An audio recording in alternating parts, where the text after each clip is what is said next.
እንደምን አላችሁ? እኔ አለው እግዚአብሔር ይመስገን ደህና ነኝ። ዛሬም በጠቃሚና በአዲስ ፕሮግራም በድጋሜ ተገናኝተናል።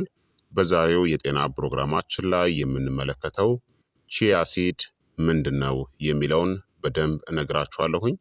ቺያ ሲድን ለመጠቀም የተሻለው የአጠቃቀም ዘዴ እናም ማድረግ ያለባችሁ ጥንቃቄዎች፣ ምን ሰዓት ብትጠቀሙት ተመራጭነት አለው፣ ምን ጥቅምስ ይሰጣችኋል የሚለውን በዚህ ቪዲዮ ላይ በደንብ የማብራራ ይሆናል ማለት ነው።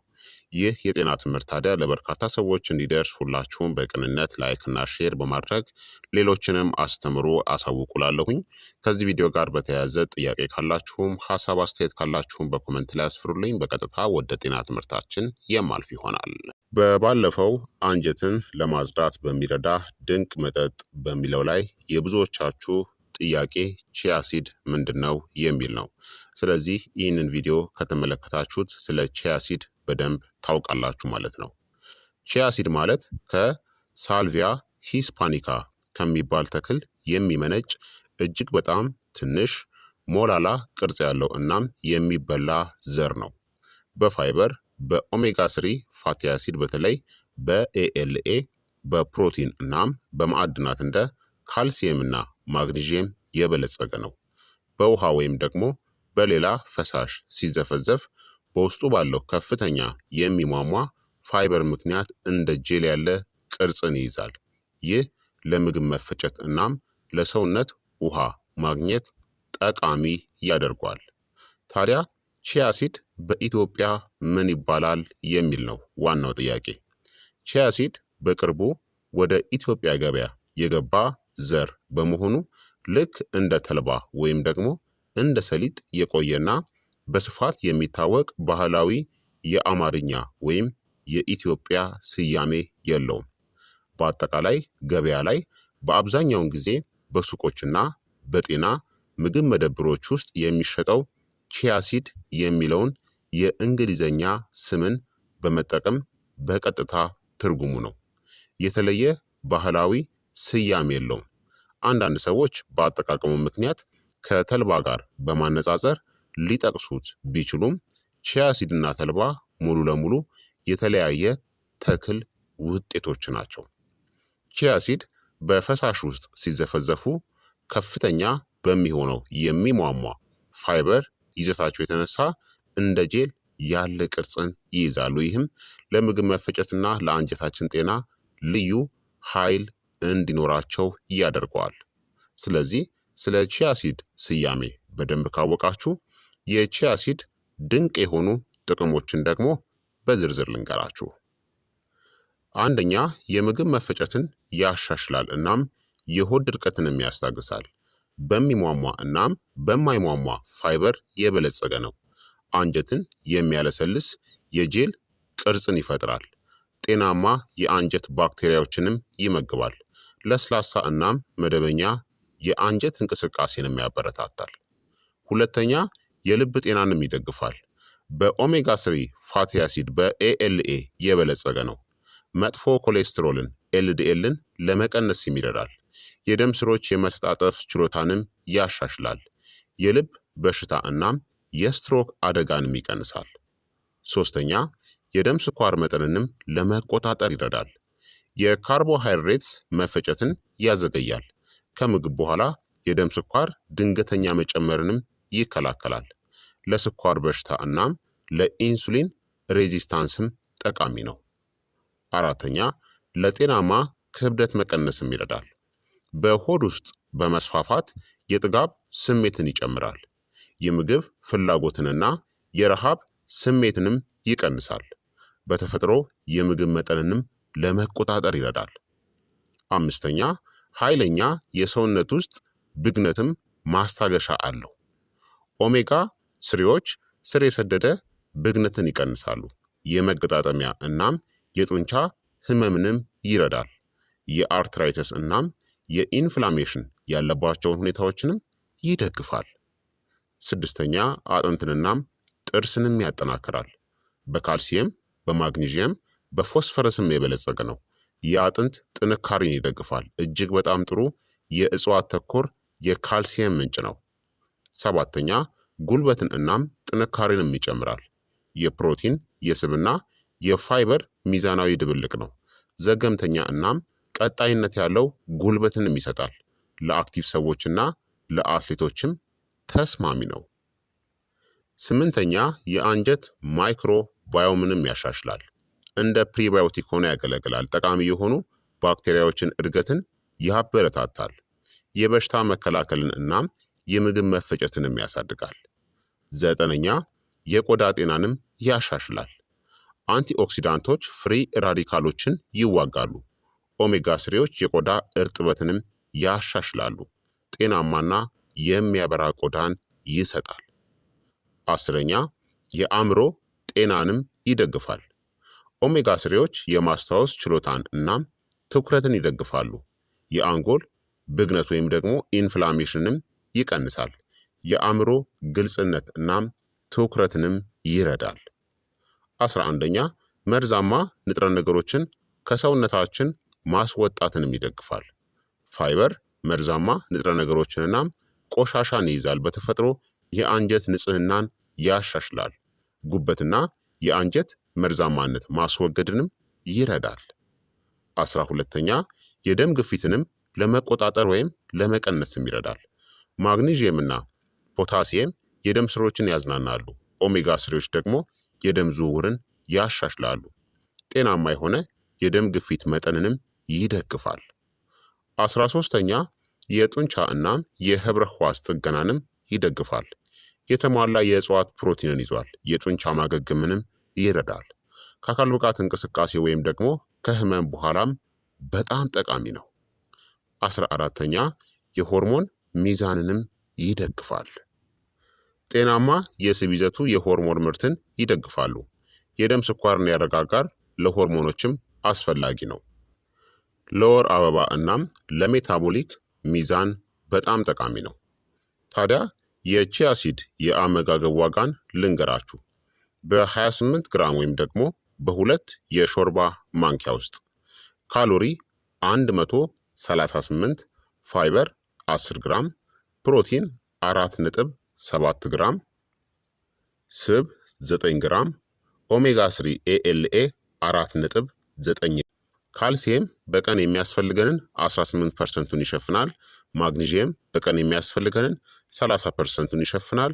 ፎስፈረስ በቀን የሚያስፈልገንን 27%፣ ብረት ወይም ደግሞ አይረን በቀን የሚያስፈልገንን 12%፣ ዚንክ በቀን የሚያስፈልገንን 12%፣ እንዲሁም ደግሞ በርካታ ወይም ከፍተኛ አንቲኦክሲዳንቶችን ይይዛል። ታዲያ ቺያ ሲድን ጤናማ በሆነ መንገድ እንዴት መጠቀም እንደሚቻል ደግሞ ልንገራችሁ። አንደኛ የተዘፈዘፉ ቺያ ሲዶችን ነው። በጣም ምርጡ እናም ደህንነቱ የተጠበቀው ነው። አዘገጃጀቱም አንድ የሾርባ ማንኪያ ቺያ ሲድ፣ አንድ ብርጭቆ ወይም ደግሞ 250 ሚሊ ሊትር ውሃ ከ20 እስከ 30 ደቂቃዎች ወይም ደግሞ ለአንድ ሌሊቱን ሙሉ ዘፍዝፉ። የምግብ መፈጨትን ያሻሽላል፣ መታነቅን ይከላከላል፣ የሆድ መነፋትንም ይቀንሳል። እንደዚህ ካደረጋችሁ በኋላ ጄል እስኪፈጠር ጠብቃችሁ መመገብ ነው። ሁለተኛ የቺያ ሲድ ውሃ ነው። ለስላሳ የሆነ ዴቶክስ የማድረግ አቅም አለው። አንድ የሾርባ ማንኪያ ቺያ ሲድን በሞቀ ውሃ ውስጥ ዘፍዝፉት። ሎሚ ጨምሩ እንደ አማራጭ። ይህ ለሆድ ድርቀትና ለሰውነት ውሃ ማግኘት ጥሩ ነው። በደንብ ዘፍዝፋችሁ ጄል ከፈጠረ በኋላ ነው የምትጠጡት። ሶስተኛ ከምግብ ጋር መጨመር ነው። ከእርጎ፣ ከአጃ ወይም ደግሞ ከኦትስ፣ ከስሙዚዎች፣ ከሾርባዎች፣ ከሰላጣዎች ጋር አንድ ላይ ቀላቅላችሁ መጠቀም ነው። ቀላል የዕለት ተዕለት አጠቃቀም ነው። አራተኛ ቺያ ፑዲንግ የምንለው ነው። ቺያ ሲድና ወተትን የእጽዋት ወይም ደግሞ የላም ወተትን ሌሊቱን ሙሉ አንድ ላይ ዘፍዝፉት። በንጥረ ነገሮች የበለጸገ ምርጥ ቁርስ ወይም ደግሞ ቀላል መክሰስን ይሰጣችኋል ማለት ነው። ስለዚህ በእነዚህ መልኩ ቺያ ሲድን መጠቀም ትችላላችሁ። ታዲያ ቺያ ሲድን ለመጠቀም በጣም ጥሩ ጊዜ ምን ሰዓት እንደሆነ ደግሞ ልንገራችሁ። አንደኛ ጠዋት ላይ ነው። ለምግብ መፈጨትና ለክብደት መቆጣጠሪያ ምርጡ ጊዜ ነው። በባዶ ሆድ ከተስማማችሁ መጠቀም ወይም ደግሞ ከቁርስ በፊት። ሁለተኛ ከምግብ በፊት መጠቀም ነው። የምግብ ፍላጎትን ለመቀነስም ይረዳል። የደም ስኳር መጨመርንም ይቆጣጠራል። እንዲሁም ማታ ላይ ነው በሶስተኛ ላይ ለሆድ ድርቀት ምርጥ ነው። ከመተኛት በፊት የተዘፈዘፈ ቺያ ሲድን መመገብ የማለዳ የአንጀት እንቅስቃሴን ያበረታታል ማለት ነው። ታዲያ ዕለታዊ አስተማማኝ ገደቦች በቀን ከ1 እስከ 2 የሾርባ ማንኪያ ብቻ ተጠቀሙ። በአንድ የሻይ ማንኪያ ጀምሩ። እናም ቀስ በቀስ አጠቃቀማችሁን መጨመር ይመከራል። ከመጠን በላይ ከሆነ የሆድ መነፋት ወይም ደግሞ ጋዝን ሊያስከትል ይችላል። ጥንቃቄ ማድረግ ያለባቸው ሰዎች ደግሞ የደረቁ ቺያ ሲድን መዋጥ የለባችሁም። መታነቅን ያስከትላል፣ ምክንያቱም ስለሚሰፋ ማለት ነው። ከገባ በኋላ ከባድ IBS ኢሪቴብል ባውል ሲንድሮም ወይም ደግሞ የአንጀት መዘጋት ወይም የአንጀት ብግነት ችግር ካለባችሁ ጥንቃቄ አድርጉ። የመዋጥ ችግር ካለባችሁ እና ደም ማቅጠኛ የሚወስዱ ሰዎች ሐኪማቸውን ማማከር አለባቸው። ሁልጊዜ ከመጠቀማችሁ በፊት ደግሞ መዘፍዘፍ ያስፈልጋል። በአጠቃላይ ቺያ ሲድ አነስተኛ ምግብ ቢሆኑም ትልቅ ጥቅሞች አሏቸው። በተለይ ለምግብ መፈጨት፣ ለልብ ጤና፣ ለደም ስኳር ቁጥጥር እናም ለአንጀት ጤና በትክክል እናም በሚገባ ተዘፍዝፈው ስትጠቀሟቸው ማለት ነው። ታዲያ ቺያ ሲድ ለሁሉም ሰው አስተማማኝ አይደሉም። እጅግ በጣም ጤናማ ናቸው። ነገር ግን አንዳንድ ሰዎች መጠንቀቅ ወይም መራቅ ይኖርባቸዋል። ቺያ ሲድን በደህና መውሰድ የሚችሉ ሰዎች አብዛኛዎቹ ጤናማ ጎልማሶች በትክክል ሲዘፈዘፉ እና መጠነኛ መጠን ሲጠቀሙ ቺያ ሲድን መውሰድ ይችላሉ። ጤናማ የምግብ መፈጨት ያላቸው፣ የመዋጥ ችግር የሌለባቸው፣ የአንጀት መዘጋት ታሪክ የሌላቸው፣ ለዘሮቹ ደግሞ አለርጂ የሌለባቸው በደህና መውሰድ ይችላሉ። ለእነዚህ ሰዎች ቺያ ሲድ አስተማማኝ እናም ጠቃሚ ናቸው። ጥንቃቄ ማድረግ ወይም ደግሞ ቺያ ሲዶችን መራቅ ያለባቸው ደግሞ አንደኛ የመዋጥ ችግር ያለባቸው ሰዎች ናቸው፣ መራቅ አለባቸው። ቺያ ሲድ በፈሳሽ ውስጥ ከ10 እስከ 12 እጥፍ ያብጣሉ ወይም ይሰፋሉ። የደረቁ ዘሮች ወይም ደግሞ ቺያ ሲድ በጉሮሮ ውስጥ ሊያብጡ ይችላሉ። ስለዚህ የመታነቅ አደጋን ሊያስከትል ይችላል። ስለዚህ ሁልጊዜ ከመጠቀማችሁ በፊት መጀመሪያ ዘፍዝፋችሁት መሆን አለበት፣ በውሃ ውስጥ ነክራችሁ ማለት ነው ለረጅም ደቂቃ። ሁለተኛ ደግሞ ከባድ IBS ወይም ደግሞ ስስ የሆነ አንጀት ያላቸው ናቸው። ከፍተኛ የፋይበር ይዘቱ የሆድ መነፋት፣ ጋዝና የሆድ ቁርጠትንም ሊያስከትል ይችላል። ስለዚህ በቀን በግማሽ ወይም ደግሞ በአንድ ሻይ ማንኪያ በመዘፍዘፍ ጀምሩ። የIBS ምልክቶች በሚባባሱበት ጊዜ ደግሞ ራቁት። ሶስተኛ የአንጀት መጥበብ ወይም የአንጀት መዘጋት ታሪክ ካለባችሁ ነው። እንደ የአንጀት መጥበብ፣ የአንጀት መዘጋት ከህመም ጋር ተያይዞ ከባድ የሆነ የሆድ ድርቀት የሚገጥማችሁ ከሆነ ቺያ ሲድ መዘጋቱን ትንሽ ሊያባብስ ይችላል። ችግሩ ከተባባሰ ማቆም ያስፈልጋል። አራተኛ ዝቅተኛ የደም ግፊት ያለባቸው ሰዎች ናቸው። ቺያ ሲድ የደም ግፊትን ሊቀንስ ይችላል፣ ማዞርን ሊያስከትል ይችላል። አነስተኛ የሆነ መጠንን ተጠቀሙ። የደም ግፊታችሁን ደግሞ ተከታተሉ። አምስተኛ የደም ማቅጠኛን የሚወስዱ ሰዎች ናቸው። ቺያ ሲድ ኦሜጋ ስሪዎችን ይይዛሉ። የደም መፍሰስ አደጋን ሊጨምር ይችላል። እንደ ዋርፋሪን፣ ክሎፒዶግሪን እና ከፍተኛ መጠን ያለው አስፕሪንን የምትጠቀሙ ከሆነ ሐኪማችሁን አማክሩ። ስድስተኛ መድኃኒት የሚወስዱ የስኳር ህመምተኞች ናቸው። ቺያ ሲድ የደም ስኳርን ይቀንሳል። ሃይፖግላይሲሚያ ወይም የስኳር መጠን መቀነስን ሊያስከትል ይችላል። ግሉኮስን በቅርበት ተከታተሉ። አነስተኛ መጠን ደግሞ ተጠቀሙ። ሰባተኛ ደግሞ ለቺያ ሲድ ዘሮቹ አለርጂ ያለባቸው ሰዎች ናቸው። አልፎ አልፎ ቢጠቀሙት ይመከራል። እንደ ማሳከክ፣ እብጠትና ሽፍታ ከገጠማችሁ፣ አለርጂ ከተከሰተ ወዲያውኑ አቁሙ። ስምንተኛ ከባድ የአሲድ መመለስ አሲድ ሬፍለክስ ወይም ደግሞ ገርድ ያለባቸው ሰዎች ናቸው። የአሲድ መመለስን በአንዳንድ ሰዎች ላይ ትንሽ ሊያባብስ ይችላል። ከምግብ ጋር ውሰዱት። ከመተኛት በፊት ደግሞ እንደዚህ አይነት ችግር ካለባችሁ ከመጠቀም ራቁ። ዘጠነኛ ከ5 ዓመት በታች የሆኑ ህፃናት ናቸው። በጥሩ ሁኔታ ካልተዘጋጀ የመታነቅ አደጋን ሊያስከትል ይችላል። ስለዚህ በደንብ የተዘፈዘፈ እናም የተፈጨ ብቻ ተጠቀሙ። አነስተኛ መጠን ብትጠቀሙ ደግሞ ይመረጣል።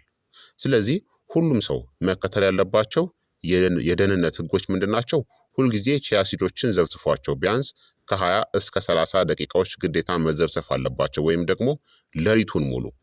በአነስተኛ መጠን ደግሞ ጀምሩ። ከግማሽ እስከ 1 የሻይ ማንኪያ በሚሆን በቀን ጀምሩና ስትላመዱት መጨመር ይመረጣል። እንዲሁም በቂ ውሃን ጠጡ፣ ምክንያቱም ከአንጀታችሁ ውሃን ስለሚስብ። የደረቁ ቺያ ሲዶችን ደግሞ አትጠቀሙ ወይም ደግሞ አስወግዱ። ታዲያ ቺያ ሲድ ተስማሚ አለመሆናቸውን የሚያሳዩ ምልክቶችን ደግሞ ልንገራችሁ። ከተጠቀማችሁ በኋላ የሆድ ህመም፣ ከባድ የሆነ የሆድ መነፋት፣ የመዋጥ ችግር ወይም ደግሞ የሆድ ድርቀት መባባስ ከገጠማችሁ እነዚህ ምልክቶች ከታዩ ወዲያውኑ መጠቀምን አቁሙ። ወይ ለእናንተ ተስማሚ አይደለም ወይም ደግሞ በትክክለኛው መንገድ እየተጠቀማችሁት አይደለም ማለት ነው። በቀን መጠቀም ያለባችሁ አስተማማኝ ገደብ ከፍተኛ መጠን ከ1 እስከ 2 የሾርባ ማንኪያ ነው። እንዲሁም ከተጠቀማችሁ በኋላ በቂ ውሃ መጠጣት እንዲሁም በደንብ ዘፍዝፋችሁ መጠቀም ደግሞ የሚመከረው አማራጭ ነው ማለት ነው። ስለዚህ ክቡራትና ክቡራን ተመልካቾቼ የዛሬው የጤና ትምህርት እንግዲህ ይህንን ይመስል ነበረ። ስለ ቺያ ሲድ እንግዲህ ብዙዎቻችሁ ጠይቃችሁኝ ነበረ። አሁን በደንብ እንደምትረዱት ተስፋ አድርጋለሁኝ። ይህ የጤና ትምህርት ታዲያ ለበርካታ ሰዎች እንዲደርስ ሁላችሁም በቅንነት ላይክና ሼር በማድረግ ሌሎችንም አስተምሩ አሳውቁላለሁኝ። ጥያቄ ካላችሁ ከዚህ ቪዲዮ ጋር በተያያዘ ጥያቄያችሁን በኮመንት ላይ አስፍሩልኝ። በቀጣይ የጤና ትምህርት እስከምንገናኝ እኔንም እናንተንም ቸር ያቆየን። መልካም ጊዜ፣ መልካም ቆይታ